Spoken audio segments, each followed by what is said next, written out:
Coming up, future Division I player makes history at North Oconee High School, and we've got the details. And the Classic City Marathon returns to Athens, and it was not an easy one. Plus, a high school coach with a college basketball past and a decision that changed everything for his family. Sportsource starts now. Welcome to Sportsource. It's our first show this semester, and we are glad you're here with us. I'm your host, Charlie Lacey. We start tonight with a milestone moment at North Oconee High School. A longtime record is now history, and the player who broke it is not done yet. Sportsource reporter Charlie Dew joins us now with a story. Thanks, Charlie. A North Oconee High School record fell on the 20th when Laura Frances Willis, a Texas A&M Corpus Christi commit, made history. Here's how she did it and what it means for the program.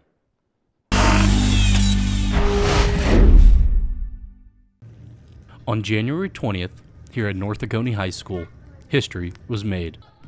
Inside this gym, in a 60-28 victory over Cedar Shoals, Laura Frances Willis, nicknamed Lolly, overtook Brooke Hubbard to become the all-time leading scorer for North Oconee women's basketball, surpassing 1,400 points. I think it was a corner three coming out of half. We really picked up the pressure. We pressed, and I think we got a steal or maybe pushed in transition or something, and we just had a bunch of good ball movement. Like, I think pretty much everyone touched the ball that possession. And I think maybe Kate passed it to me in the corner, and I don't know, I was open, so I shot it and it went in. Even though in the moment it seemed like just another Willis corner three, when the announcer stated the achievement, her teammates had the opportunity to celebrate her new record. Well, when she broke the scoring record, I don't think anybody knew it was coming because I didn't and her mom didn't. Everyone was kind of confused when our announcer was talking about it. But I was also really hyped for her. Like, as soon as the quarter ended and we were able to celebrate, it was just such a big moment. I didn't realize it was happening, but we figured it out when Mr. Dolan started talking about it.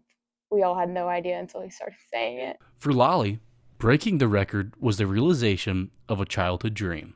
With hoop troop and stuff, we have a lot of younger girls that, come in and, they come to our games. But, they walk up through the hallways and they, see all the 1,000-point scores and stuff. I just always thought that was kind of cool, and I always kind of wanted to be like, I really want to see myself up there. As a senior, with her North Oconee career coming to an end, Willis and the Lady Titans have one last item on their wish list. To win the state championship. We've knocked on the door twice, Final Four last year and the year before, which is hard to do. Not many teams are capable of doing that, or fortunate enough to do that. So we feel like we're ready to take the next step, and we have a really good team. So that would definitely be the perfect ending. I don't really see it end any other way. It would be nice to be region champs back to back, and then go all the way and win state, which I think we can. With championship aspirations, the Lady Titans are looking to make more school history.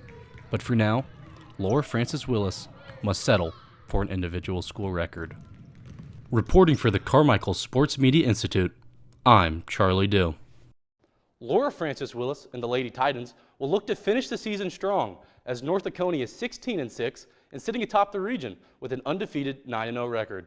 They play East Forsyth tonight at 7. Back to you, Charlie. Thanks, Charlie. Congrats again to Laura Frances Willis. And still ahead on Sportsource, the streets of Athens turned into a test of toughness as the Classic City Marathon pushed on despite winter weather and the threat of cancellation. We take you inside the race day when we come back.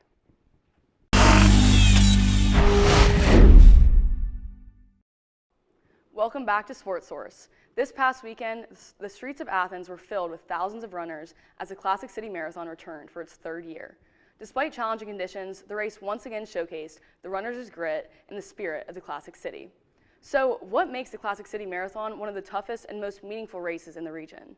Sportsource analysts Carly Smith and Michael Feinberg were out there to see it all firsthand. Michael, Carly, let's start from the beginning. Michael, we heard the weather almost became a major issue. What happened leading up to race day? That's right, Charlie. The streets of Athens were swarmed with runners once again this weekend, but it almost didn't happen. An ice storm that was supposed to sweep through the south on the day of the race put the entire event in question. So with that uncertainty, what did race morning actually look like? Did the start time stay on schedule? Fortunately for the runners, the storm held off until Saturday night, allowing race officials to keep the original plan intact. Runners lined up bright and early for a 7:30 a.m. start outside the Classic Center. Carly, many people showed up despite the conditions. How many runners took on this challenge? A total of 1,962 runners signed up to take on one of Athens' biggest running challenges. The number includes participants in the full marathon, the half marathon, and the relay. But for many runners, this race isn't just about crossing the finish line. It's about months of training, chasing personal goals, and pushing through a course that tests even the most experienced athletes. Carly, you mentioned how tough this race is. What exactly makes the Classic City Marathon such a difficult course? What really sets this race apart is the course itself. Runners face constant elevation changes throughout the race, with approximately 1,130 feet of total elevation gain over 26.2 miles.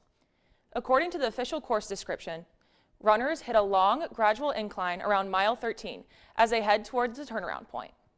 Thankfully for the runners, that climb is followed by a downhill stretch, offering a brief moment of relief before the next challenge.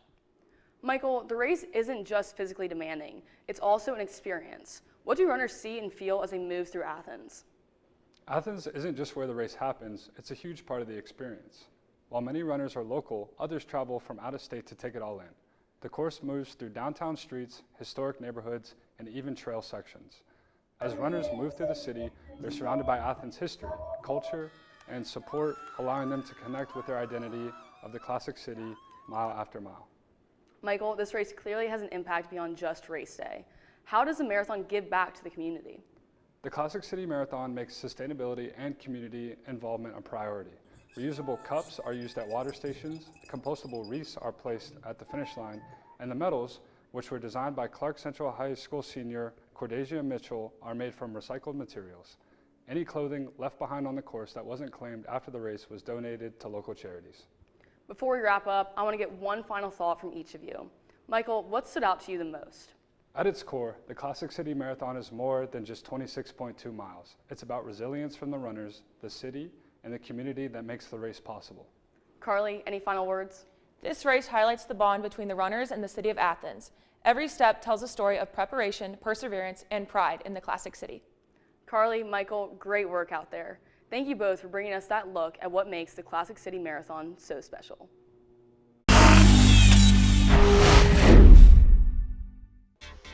Still ahead, a coaching journey that took an unexpected turn and led straight to Athens.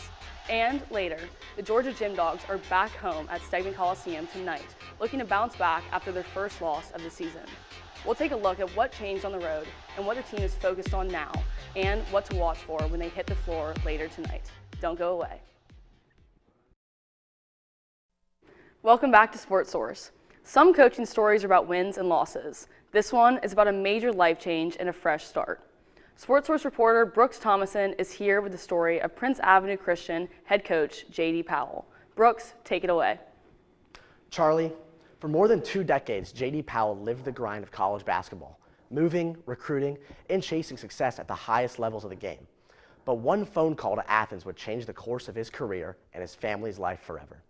Now in his 5th season as head coach at Prince Avenue Christian, Powell reflects on the transition that brought him here, the lessons learned along the way, and how building a program's success starts long before the wins show up on the scoreboard.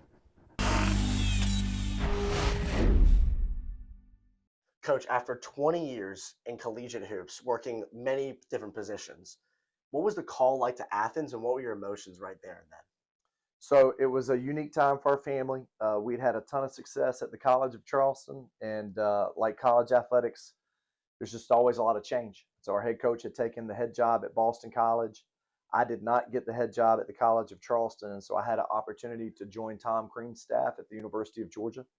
I grew up close to this area, and so it was really a dream come true. It was a great opportunity to be able to come to the University of Georgia and coach for the Bulldogs.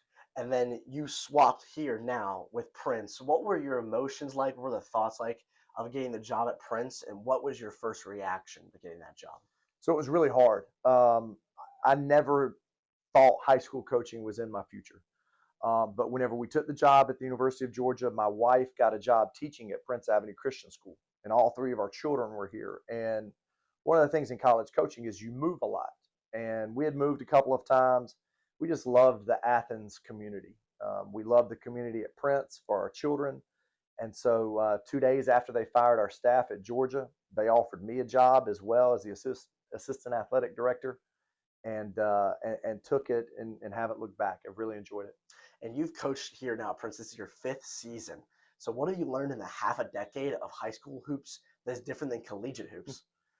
Yeah, in a lot of ways, there's a lot of similarities, and that, it's a journey. The season is long, and you're just trying to progressively get better.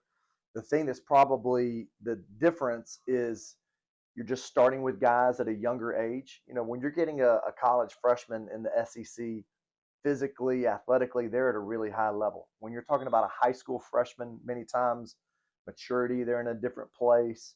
And then you don't always know what their basketball fundamental base is. And so you really have to be fundamental with kids at a young age.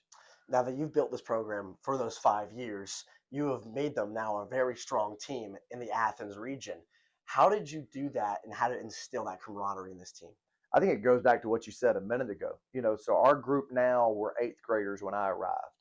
And so the strength at Prince is the community.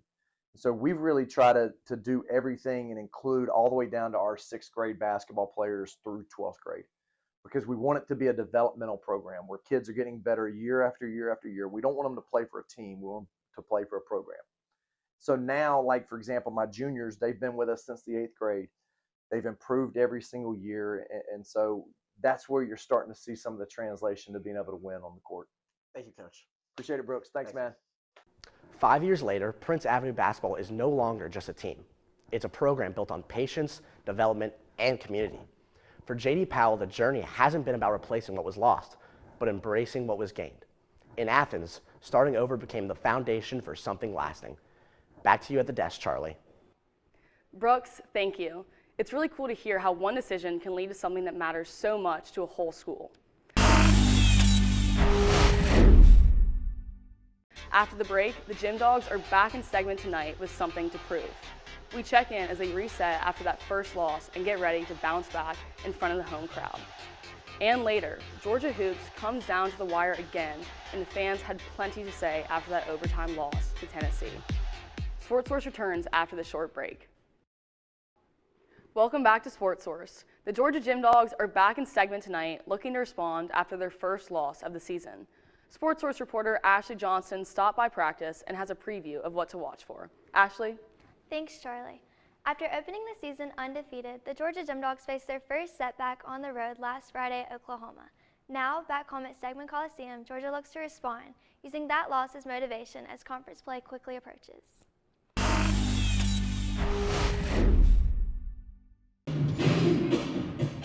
The Gym Dogs entered last Friday's road meet undefeated through their first 2 competitions, including a statement 197.2 to 196.85 win over number 2 LSU at home. But in Norman, Oklahoma, Georgia ran into one of the nation's deepest lineups, falling 198.425 to 196.875 to the Sooners in the team's first loss of the season. I was able to talk with co-head coach Ryan Roberts to see what the team can improve on going into this week's meet. Yeah, I think we had a good meet on 3 events, and then it kind of failed on the last event. You had some falls, had to count. So, but that's part of the sport, especially beam. I think it's can be unpredictable at times, but that's part of our sport. And we have a really resilient team, a lot of mental toughness, and they bounce back pretty quick. Despite the loss, Georgia showed consistency across all 4 events. Vault 49.4, bars 49.3, beam 48.625, and floor 49.55. But the difference ultimately came down to execution, with landings proving to be the biggest area for improvement.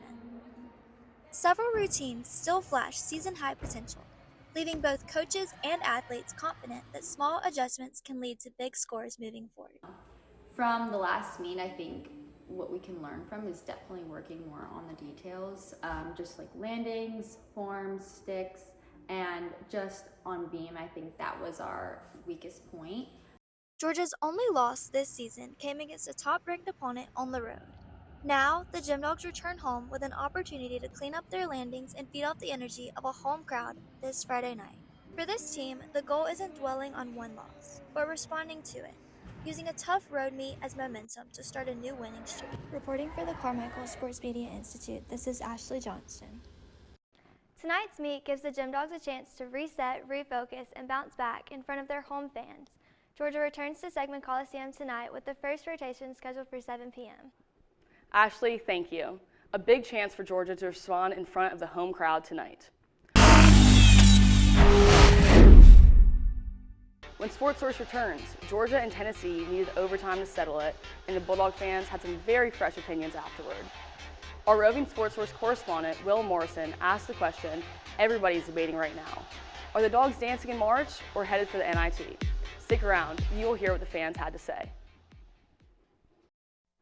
Welcome back to Sportsource. Wednesday night at Stegman, Georgia and Tennessee went down to the final possession and then some, and the crowd had plenty to say when it was over.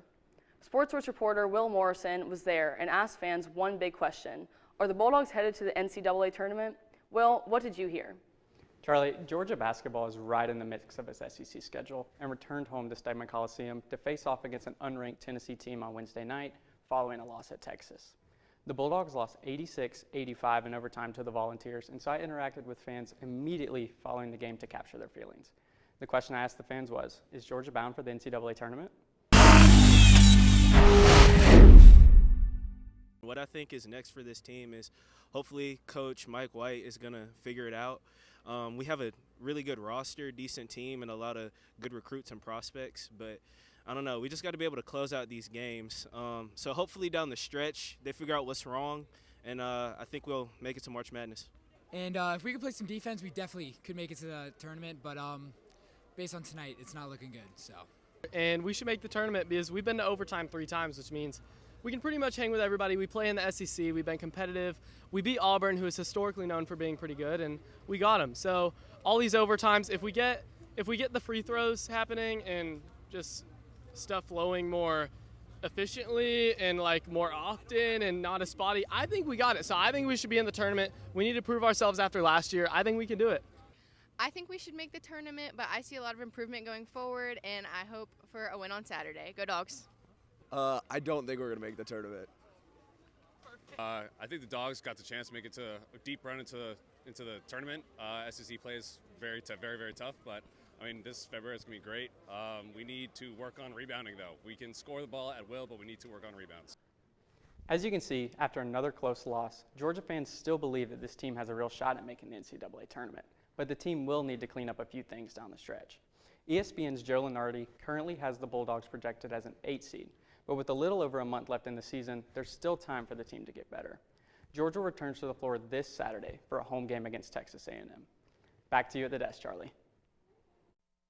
Thanks, Will. And that's going to do it for us tonight. Thank you to all of our reporters and analysts for a great show, and thank you for watching. For the entire Sportsource team, I'm Charlie Lacey. We're back with another episode next week. Have a great weekend.